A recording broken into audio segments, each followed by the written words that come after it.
अब हम पढ़ने वाले हैं एनवायरमेंटल लॉ। ये हमारे CUET PG के लिए काम आएगा और जितना भी हम पढ़ रहे हैं that is very much important और इतने से ही आएगा, कोई इससे बाहर पढ़ने की ज़रूरत नहीं है आप लोगों को। ठीक है, तो अब हम पढ़ने वाले हैं, एनर्जी हम हाई कर लेते हैं अपनी। सबसे पहले हम बात करते हैं लॉ एंड एनवायरनमेंट की। तो ये जो एनवायरनमेंट वर्ड है एक फ्रेंच वर्ड से बना हुआ है जिसको हम बोलते हैं एनवायरनर। ठीक है, अब ये जो एनवायरनर है ये क्या है? अब एनवायरनर मतलब बेसिकली होता है टू एनसर्कल और टू सराउंड, है ना, सराउंड, या फिर बोल सकते हैं टू एनसर्कल।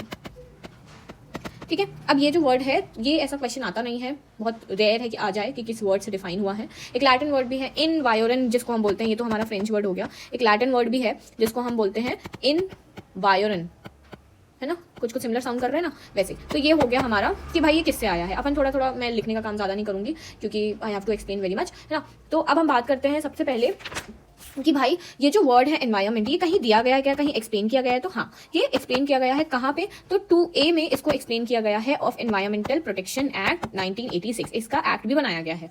अब ये जो डेफिनेशन है ये क्या बताती है? ये डिफाइन करती है वाटर, एयर, लैंड और रिलेशनशिप इन सभी के बीच में। आप लोगों को याद करने की चीज़ यही है। अब रिलेशनशिप किस किस चीज़ के बारे में बताती है? एयर, वाटर, लैंड, लैंड के साथ ह्यूमन बीइंग, है ना, ह्यूमन बीइंग के साथ। अब ये वाली चीज़ जो है माइक्रो ऑर्गेनिज्म, ये पूछ लेते हैं कि क्या डेफिनेशन में माइक्रो ऑर्गेनिज्म है। ठीक है, तो ये सारी चीज़ें जो है पूछ लिया जाता है। अब हम अगर बात करें कि सस्टेनेबल डेवलपमेंट क्या आता है, डायरेक्टली जंप करते हैं। अगर एनवायरनमेंट को और डिफाइन करना है तो ये 2A में डिफाइन किया गया है और चलो एक और डेफिनेशन देख लेते हैं 2C में। तो 2C में कहाँ किया गया है? नेशनल ग्रीन ट्रिब्यूनल में। इसको भी याद कर लेना कि ये क्या बोलता है, तो मैं इसे वर्बली बोल दे रही हूँ कि क्या डिफाइन किया गया है इस एक्ट में। ये 2010 का एक्ट है, याद रखना 2010। क्वेश्चन भी पूछूंगी अभी मैं। तो इसमें बोल दिया गया कि एनवायरनमेंट जो है वो इंक्लूड करता है वाटर, एयर एंड लैंड और उसके रिलेशनशिप, इंटर रिलेशनशिप दोनों के, तीनों के बीच में, between water, air, human beings, other living creatures, property, plants, micro organism, ये सारी चीज़ें। ठीक है, दोनों ही डेफिनेशन वे टू सिमिलर है। एक केस भी था जहाँ पे इसको डिफाइन किया गया था कि भाई ये जो एनवायरनमेंट है उसको और बताओ, why it is difficult to define, है ना। तो ये TN Godavarman versus Thirumulpad versus Union of India. ये 2002 का केस है, it is my birth year, है ना। तो ये जो केस है इसमें बोला गया था कि भाई एनवायरनमेंट जो है it is difficult to define. इसका नॉर्मल मीनिंग हम बोल सकते हैं कि ये सराउंडिंग है, इसको सराउंडिंग बोला जाता है, but obviously that is a concept, है ना, which is relatable to whatever object it is which is surrounded. ये मेरा ऑब्जेक्ट है, अब जिस भी चीज़ से सराउंडेड है इसको मैं बोल रही हूँ क्या? एनवायरनमेंट। हम एनवायरनमेंट को बोल सकते हैं कि भाई एक पॉलीसेंट्रिक है, मल्टीफेसिएटेड प्रॉब्लम है जो कि अफेक्ट करता है ह्यूमन एग्जिस्टेंस को। और इस केस में यही बोला गया कि it is very much difficult कि भाई हम एनवायरनमेंट को कैसे ही डिफाइन कर पाएंगे, है ना। दूसरी चीज़ KM Chinnappa versus Union of India 2003 में क्या बोला गया कि एनवायरमेंटल लॉ जो है वो एक इंस्ट्रूमेंट है कि हम इससे, ये जो लॉ है इससे हम क्या कर सकते हैं? हम प्रोटेक्ट कर सकते हैं, इंप्रूव कर सकते हैं अपने एनवायरनमेंट को और कंट्रोल कर सकते हैं जितनी भी चीज़ें, जो ओमिशन है, जो एक्ट है, हम उसको कंट्रोल कर सकते हैं, प्रिवेंट कर सकते हैं पल्यूट करने से। हमारा एनवायरनमेंट जो है वो पल्यूट नहीं होना चाहिए, है ना। तो ये जो दो केस हैं और दो एक्ट है इनको आप अच्छी तरह से देख लीजिएगा। इंपॉर्टेंट है ये क्योंकि ये डिफाइन करने की बात कर रहे हैं, कभी कभी पूछ लिया जाता है ना। तो केस लॉस तो हमको सारे ही इंपॉर्टेंट है एनवायरमेंटल लॉ के। इस केस में अरिजीत पसायत, जस्टिस अजीत पसायत थे। तो ये भी याद रखना कि इसमें एनवायरमेंटल लॉ को एक इंस्ट्रूमेंट बोला था। क्या बोला था? इंस्ट्रूमेंट बोला था। ठीक है, और इसमें क्या बोल दिया था? भाई डिफिकल्ट है डिफाइन करना। समझ गए? दो क्या चीज़ हमने पढ़ लिया, अभी देखते हैं। तो सबसे पहले हमने एनवायरमेंटल लॉ में ये देखा कि लॉ और एनवायरमेंट कैसे कनेक्टेड है। तो एनवायरनर जो है वो एक फ्रेंच वर्ड है और लैटिन में हम इसको एनवायरन बोलते हैं जिसका मतलब होता है टू एनसर्कल और टू सराउंड। ठीक है, अब ये जो एनवायरमेंट है ये 2A of environment protection act 1986 में डिफाइन किया गया है।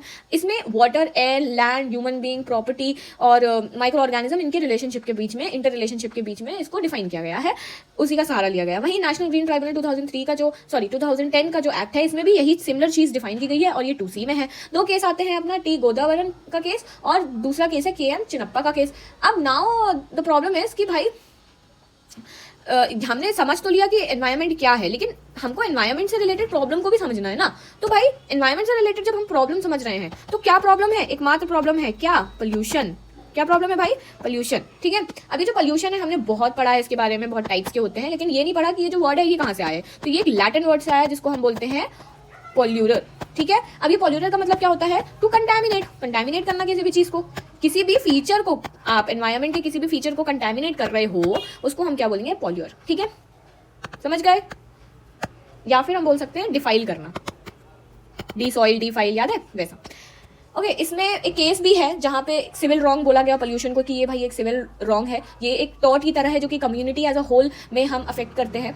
कोई भी पर्सन जो कि गिल्टी है ऑफ कॉजिंग अ पोल्यूशन, उसे कंपनसेट करना पड़ता है, वो जो भी डैमेजेस अपने एक्ट से करता है उसको रिस्टोर करना पड़ता है एनवायरनमेंट को, वैसे ही जैसे उसने स्टार्टिंग में एनवायरनमेंट को पोल्यूट किया था। तो कौन सा केस है एमसी में, बहुत केस है, तो अपन इसका एक ट्रिक भी निकालेंगे याद करने के लिए कि भाई कैसे याद किया जा सकता है सारे केस लॉस को, क्योंकि एनवायरनमेंट में बहुत ज़्यादा केसेस हैं जो कि इंपॉर्टेंट भी है, तो हमें याद करना पड़ेगा ही, ऐसा हम छोड़ नहीं सकते हैं। ठीक है, तो ये याद रखना कि हमने क्या पढ़ा है इसमें, कमलनाथ के केस में, इसमें सागीर अहमद का केस था, इसमें अपन को पोल्यूशन को क्या बोल दिया था, एक सिविल रॉन्ग है, समझ गए कि नहीं, इज अ सिविल रॉन्ग। ठीक है, नेक्स्ट में आए, नेक्स्ट में जम करते हैं भाई।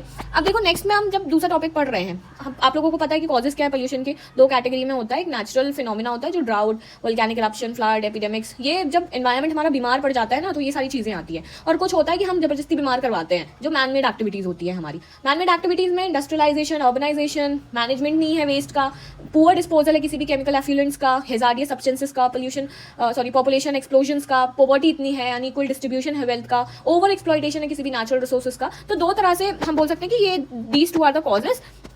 कौन कौन से भाई, एक नेचुरली हम जब नेचुरली एनवायरनमेंट जब खुद से बीमार पड़ जाता है तब, और जब हम जबरदस्ती बीमार करवाते हैं उसको। ठीक है, ये दो ही चीज है अपने कॉजेस में। टाइप्स तुम लोग को पता है भाई, टाइप समझाने की मुझे जरूरत नहीं है, थर्ड क्लास से पढ़ते आ रहे हो, है ना। तो एक होता है एयर पोल्यूशन, पोल्यूशन अपने हिसाब से लगा देना, आई वांट राइट इट कुछ। इसमें भी एयर पोल्यूशन में एक होता है, ये नहीं पढ़ा होगा आपने, गैशियस पोल्यूशन जिसको हम बोलते हैं, और एक होता है पार्टिकुलेट पोल्यूशन।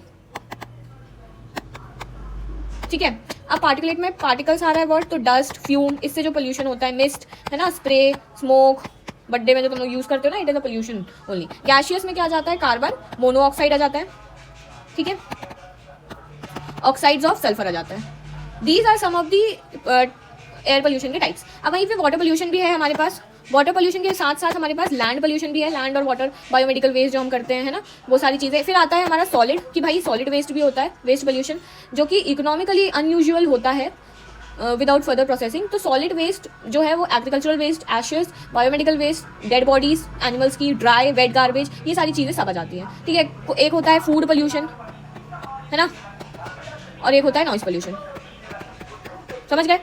चलो गाड़ी, कचरे वाली गाड़ी आ गई, देखो अपन एनवायरमेंटल लॉ पढ़ रहे हैं और कचरे वाली गाड़ी आ रही है, देख रहे हो टाइमिंग, है ना। चलो अब इसमें केस है विजेंद्र पात्र वर्सेस डिस्ट्रिक्ट मजिस्ट्रेट कटक का। इसमें नॉइस बोला गया था, नॉइस पोल्यूशन से रिलेटेड ये केस है। इसमें बोला था noise not only causes irritation और annoyance but it also constrict the arteries and increases the flow of adrenaline and forces the heart to work faster, thereby accelerating the rate of cardiac alignment. The reason is that continuous noise causes an increase in cholesterol level, resulting in permanent construction of blood vessels, making one prone to heart attacks and strokes. तो इसमें ये बोल दिया था, इतना लंबा कुछ याद करने की जरूरत नहीं है, डॉक्टर ने अपनी दिल ही चाहत बता दी कि भाई बहुत कुछ हो जाता है नॉइस पोल्यूशन से। कचड़े वाली गाड़ी खुद नॉइस पोल्यूशन कर रही है, बताओ, क्लास को डिस्टर्ब कर रही है। चलो, तो ये विजेंद्र पात्र वर्सेस डिस्ट्रिक्ट मजिस्ट्रेट कटक का जो केस है, इसमें यही बोला गया कि नॉइस पोल्यूशन से है जो बहुत सारे हार्ट अटैक वगैरह की बीमारी भी हो सकती है ना। यही चीज़ बोली थी और कुछ नहीं बोला था, इतना टाइम नहीं है किसी को कितना सब कुछ बोल दे, है ना। अब बहुत सारे और पोल्यूशन हैं यार, देख लो, thermal pollution, nuclear radio active pollution. Radio active pollution समझ आ रहा है, रेडियो एक्टिविटी से जो पोल्यूशन होता है, एक फिनोमिना है रेडियो एक्टिविटी। अब रेडियो एक्टिविटी जो फिनोमिना है वो इसमें अल्फा, बेटा, गामा, इसका कंटिन्यूस क्या होता है, कंटिन्यूस एमिशन होता है रेस का, जिससे डिसइंटीग्रेशन हो जाता है न्यूक्लियर एटॉमिक न्यूक्लियाई का कुछ एलिमेंट से, है ना। तो रिपीटेडली एक्सप्लोजर हो रहा है, इसकी वजह से कैंसर जैसी बीमारियां जो है वो बहुत ज़्यादा फैलती है और ये इंड्यूस भी करता है म्यूटेशन को। तो दिस इज द प्रॉब्लम कि भाई ये जो है पोल्यूशन, ये बहुत ही बड़ी हमारे लिए समस्या बन चुकी है आज के टाइम पे। और हमारा जो एनवायरनमेंट है वो डिग्रेड होते जा रहा है, उसके फिजिकल कंपोनेंट जितने भी है मैन मेड प्रोसेस की वजह से और कुछ और भी नेचुरली, वो एनवायरनमेंट जो है वो हमारा डिग्रेड होते जा रहा है। अब मैं अगर बोलूँ 2C में, मैंने तुम लोग को पहले बताया था 2A में एनवायरनमेंट को डिफाइन किया गया है, उसके बाद 2C में क्या डिफाइन किया गया है, 2C में एनवायरमेंटल पोल्यूशन को बोला गया है ना, एनवायरमेंटल पोल्यूशन। ठीक है, अब जहाँ पे पॉल्यूटेंट प्रेजेंस है पॉल्यूटेंट की, तो वही उसको वही बोलते हैं एनवायरमेंटल पोल्यूशन, समझ गए। अब भाई मैंने बोला पोल्यूटेंट के बारे में बात करी, एनवायरमेंटल पोल्यूटेंट, तो ये पोल्यूटेंट भी तो कहीं डिफाइन होगा, है ना, 2B में। ठीक है, अब 2B में हमने पोल्यूटेंट को ही समझ लिया कि भाई पोल्यूटेंट क्या है। तो पोल्यूटेंट मैंने बताया था पहले भी और ये वर्ड से भी अपन को समझ आ रहा है, कोई भी सॉलिड, लिक्विड, गैस का सब्सटेंस जो है वो प्रेजेंट होता है इन सच concentration as may be or tend to be injurious to the environment भाई इंजूरियस है ये एनवायरमेंट के लिए। ऐसा पॉल्यूटेंट जो कि सॉलिड लिक्विड गैस है, ऐसा सब्सटेंस जो कि इंजूरियस है, किसके लिए इंजूरियस है? एनवायरमेंट के लिए इंजूरियस है। समझ गए कि नहीं? है ना। बहुत कॉजेज होते हैं डिग्रेडेशन के, तुम लोग को भी पता है। धरती में बोझ, पॉपुलेशन, साइंटिफिक टेक्नोलॉजिकल डेवलपमेंट, विकसित Bharat, ambitious development projects aimed at fast economic development, expanding industries, हम जब इंडस्ट्रीज एक्सपैंड करते हैं, जो अर्बनाइजेशन होती है, जो हम एग्रीकल्चरल ग्रोथ करते हैं आजकल, वो unscientific utilisation of natural resources, poverty, affluence, ignorance, ये सारी कुछ चीज़ें हैं जो कि एनवायरनमेंट को क्या करती है? डिग्रेड कर देती है। ठीक है, अब फैक्टर्स हमने देख लिए क्या क्या रिस्पॉन्सिबल है, इतना डीप जाने की जरूरत नहीं है फैक्टर्स में, है ना। अब कुछ तो जरिया होगा मैम ठीक करने का, ऐसे एनवायरनमेंट तो खत्म ही हो जाएगा। हाँ भाई है, जरिया है, बहुत सारे जरिया है, एक्ट भी बनाया है हमने। लास्ट में मैं हिस्ट्री बताऊंगी तुम लोगों को। तो अभी हम देख लेते हैं सस्टेनेबल डेवलपमेंट क्या है। ठीक है, अब ये जो सस्टेनेबल डेवलपमेंट है, ये तुम लोग को उसके वर्ड से क्या समझ आता है? सस्टेनेबल डेवलपमेंट सस्टेन करना है ना। तो किस चीज़ को सस्टेन करना? हम क्या कर रहे हैं? हम डेवलपमेंट कर रहे हैं, we are doing a development, लेकिन ऐसा डेवलपमेंट नहीं कि भाई अपने लिए ही हम खतरा बना लें, अपने फ्यूचर जनरेशन के लिए खतरा बना लें। तो development which meets the need of the present generation but without compromising the ability of future generation to meet their own need. समझ गए कि नहीं? अब अगर मैं बोलूँ तो ये जो है ब्रंटलैंड की जो रिपोर्ट आई थी, उसमें सस्टेनेबल डेवलपमेंट को डिफाइन भी किया था। तो इतना बस याद रखना, सस्टेनेबल डेवलपमेंट को कहाँ पे डिफाइन किया गया था। तो ब्रंटलैंड रिपोर्ट कब आई थी? Brundtland report 1987। समझ गए? तो ये जो है सस्टेनेबल डेवलपमेंट के बारे में अगर हम देखें, मैंने बता दिया है वैसे तो कि भाई सस्टेनेबल डेवलपमेंट एक ऐसा डेवलपमेंट है जहाँ पे हम अपनी नीड्स को भी कॉम्प्रोमाइज़ नहीं करते हैं और फ्यूचर जनरेशन की जो नीड्स है उसको भी मीट करते हैं, है ना भाई, कि हम पूरी तरह से तबाह ना कर दें एनवायरनमेंट को। ये हो गया। अब हम कुछ ऐसे कन्वेंशंस की बात करेंगे जो कि एनवायरमेंटल लॉ में बहुत इंपॉर्टेंट है ना। तो कन्वेंशन, प्रोटोकॉल और डिक्लेरेशन एक साथ ही बताऊंगी मैं सब कुछ। अब हम बात करते हैं कन्वेंशन, प्रोटोकॉल और डिक्लेरेशन की। ठीक है, तो यहां तक आप लोगों को समझ आ गया। मेजर पॉइंट कहाँ से क्वेश्चन बन सकते हैं ये देख लो। सबसे पहले कि यार ये जो वर्ड है एनवायरनर, ये कौन सा लैंग्वेज का है? तो फ्रेंच लैंग्वेज का। इन्वायरन कौन से लैंग्वेज का है? लैटिन वर्ड का। इसका मतलब क्या होता है? To surround a circle. Environment कहाँ डिफाइन है? 2A में डिफाइंड है। कौन से एक्ट में? 1986 के एक्ट में, एनवायरमेंटल प्रोटेक्शन एक्ट। ठीक है, अब ये रिलेशनशिप बताता है, इतना इंपॉर्टेंट नहीं है, बस ये चीज़ रखना ना, माइक्रो ऑर्गेनिज्म और एक और चीज़ है जो कि प्रॉपर्टी, इसके बीच में भी रिलेशनशिप बताता है ये। समझ गए कि नहीं? ठीक है, उसके बाद फिर ये 2C में नेशनल ग्रीन ट्राइब्यूनल 2010 में भी डिफाइन किया गया है, सेम डेफिनेशन है। T Godavarman Thirumulpad whatever it is, sorry for the misspell, versus Union of India 2002 और KM Chinnappa versus Union of India. एक में बोला था कि एनवायरमेंट को डिफाइन करना इट्स वेरी मच डिफिकल्ट, और दूसरे में बोला गया था कि भाई एनवायरमेंट जो है वो एक इंस्ट्रूमेंट है जिससे हम अपनी जो भी एनवायरमेंटल डिग्रेडेशन या फिर पोल्यूशन होता है उससे हम ठीक कर सकते हैं। ठीक है, अब पोल्यूशन को ही समझ लेते हैं। तो पोल्यूशन एक पॉल्यूअर वर्ड से आया जो कि जिसका मतलब होता है कंटेमिनेशन करना, डिफाइल करना। ठीक है, फीचर ऑफ द एनवायरमेंट। अब इसमें केस है MC मेहता वर्सेस कमलनाथ का केस 2002 का। इसमें ये बोला गया था कि ये पोल्यूशन जो है वो एक सिविल रॉन्ग है। अब हमको ये पता चल गया पोल्यूशन क्या है, पोल्यूशन के कॉजेज क्या है। तो 2 कॉजेज हो सकते हैं, नेचुरल और मैनमेड एक्टिविटीज। इसके टाइप्स क्या है? तो air, water, land, solid, food pollution, noise pollution और न्यूक्लियर पोल्यूशन, बहुत सारे और भी पोल्यूशन थे। इसमें गैशियस पोल्यूशन और पार्टिकुलेट पोल्यूशन पोल्यूटेंट्स है। 2A में हमने एनवायरमेंट पढ़ा, 2C में हम एनवायरमेंटल पोल्यूशन पढ़ रहे हैं और 2B में हम एनवायरमेंटल पोल्यूटेंट्स पढ़ेंगे। ठीक है, समझ गए? अब सस्टेनेबल डेवलपमेंट देखा, ब्रंटलैंड रिपोर्ट जो आई थी 1987 में, तब सस्टेनेबल डेवलपमेंट जो है उसमें ये आइडिया जो है वो पॉपअप हुआ था दैट डेवलपमेंट जब मीट करती है the need of the present generation, लेकिन without compromising the ability of the future generation to meet their own needs, उसको हम क्या बोलते हैं? Sustainable development. अब कुछ कॉन्फ्रेंसेस हैं, कॉन्फ्रेंसेस करने के बाद हम ये लेक्चर अभी बंद करेंगे, दूसरे में आएंगे क्योंकि थोड़ा बड़ा हो रहा है ना। तो कन्वेंशन ज़्यादा है, ऐसा मत सोचना कि कन्वेंशन अभी खत्म हो जाएंगे तो तुम लोग भाग जाओगे। Convention it's like 14 convention are there. हर एक कन्वेंशन को मैं अच्छे से पढ़ाना चाहूँगी। तो UN कॉन्फ्रेंस सबसे पहले है, UN conference on the human environment. दूसरा ये 1972 का है, बस तुम लोग ईयर तो याद ही रखना, कुछ कुछ लाइन भी छोड़ देंगे। दूसरा कन्वेंशन है convention on wetlands of international importance, ये 1971 का है। दूसरा हो गया है, तीसरा है UN conference on environment and development जिसको हम रियो डिक्लेरेशन भी बोलते हैं। ये 1992 का रियो डिक्लेरेशन है। इसमें बहुत सारी चीज़ें बोली गई थी। यूएन का फ्रेमवर्क है कन्वेंशन ऑन क्लाइमेट चेंज, 1992 का ही है, ठीक है। यूएनएफसीसी बोलते हैं ना, framework convention on climate change. उसके बाद convention on biological diversity, convention on biological diversity 1992, ठीक है। नेक्स्ट, उसके बाद हम बात करते हैं क्योटो, सॉरी यहाँ से आते हैं अपन, क्योटो प्रोटोकॉल टू यूएनएफसीसी 1977 का है ये। उसके बाद आता है कार्टेजना प्रोटोकॉल ऑन बायोसेफ्टी। इतने प्रोटोकॉल्स बनाने के बाद भी एनवायरनमेंट की बैंड बज पड़ी है ना, not in India, whole over the world ऐसे ही चल रहा है सब कुछ। एनवायरनमेंट के बारे में कुछ हो ही नहीं रहा है। जो आवाज़ उठाता है उसकी बोलती बंद कर दी जाती है ना।